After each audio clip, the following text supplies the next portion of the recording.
This is the Canny Couple. My name is Julia, and today I wanted to tell you my very first step when I start seeds.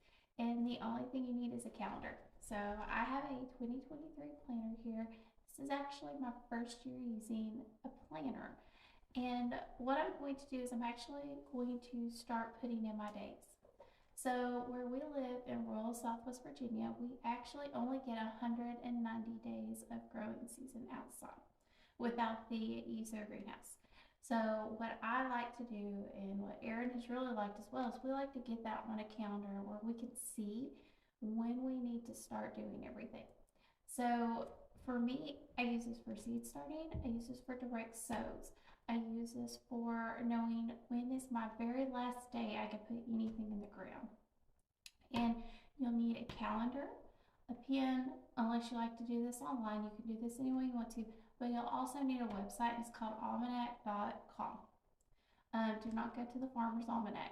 So what you're going to look at on almanac.com is you're going to put in, your growing season, when you want to put things out, like when can I direct sow corn, and it has an actual chart that you can go through. We found this by listening to the Survival Podcast. This came up as one of those little gems that you get occasionally, and I have to tell you, it was a game changer for me. Something that used to take me half a day to do because I would manually count back actually just took me an hour to get everything in here. So let me show you how it works in real time. So I'm going to look at two things. I'm going to look at a direct sow. We're going to use carrots. And I'm also going to look at when I need to do broccoli. So for broccoli, I'm going to have to seed start that.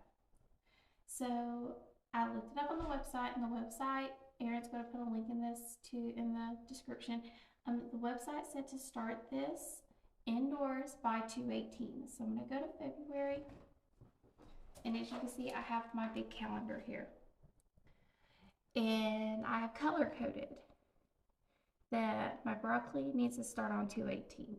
So this is my very first seed start date. This is when the majority of our seeds need to start being put to the ground. That also means I need to put in here when to start my potting soil. So I will get my potting soil started and get it put together by the 4th. That gives me 2 weeks in case I get it too wet. It gives it 2 weeks to dry out, and then I will sterilize it on the 15th. And we'll show you how we do all that. Now, when I need to actually put this in the ground is actually going to be in March.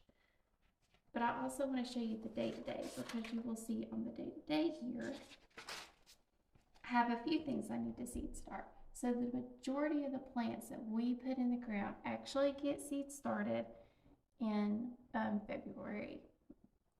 So I have my list here, and this is really going to be half a day of getting plants into trays.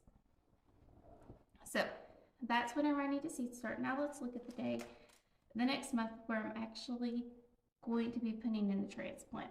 So this day I'm actually pretty lucky.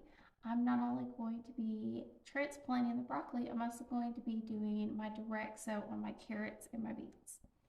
So I have that marked on my big calendar, transplant, sow seeds. And now I'm going to go to the 18th.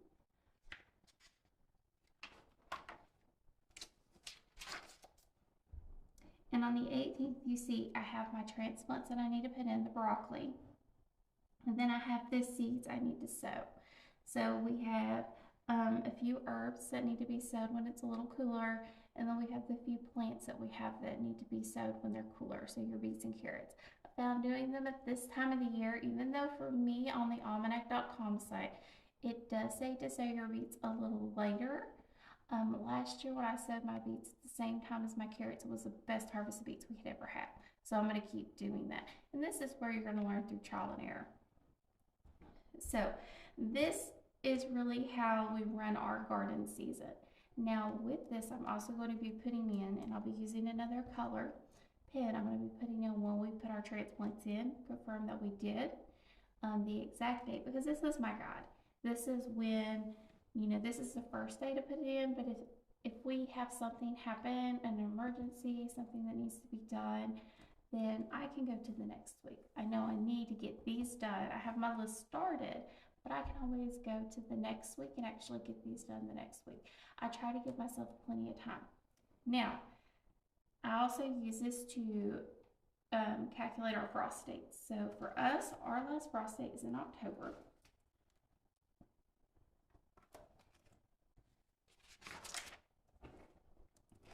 And you can see here I have our expected frost date. So what this means is everything we have really needs to be finished, growing by this time. Now, sometimes we don't get a frost then.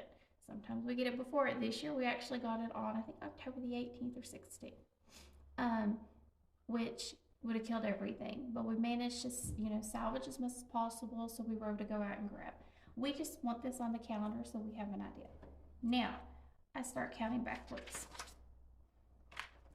So go to September, and in September will be about 50 days until expected frost.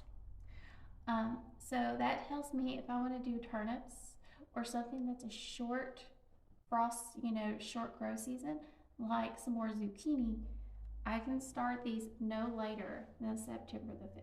That is my very last day. Now we go to the next month. And I also do 60 days. But as you will notice, most seeds say from start to germination, 50, 60 days. Those are really the two dates you need if it's a short grow period. We have an 8-ball zucchini, it's 35 days. If I would have planted it here on the 26th, we would have had a great second crop of those those zucchini. But because we didn't plant them early enough, we didn't get any and they got killed by the frost. I also look at 75 days, and then we're going to go to the next month.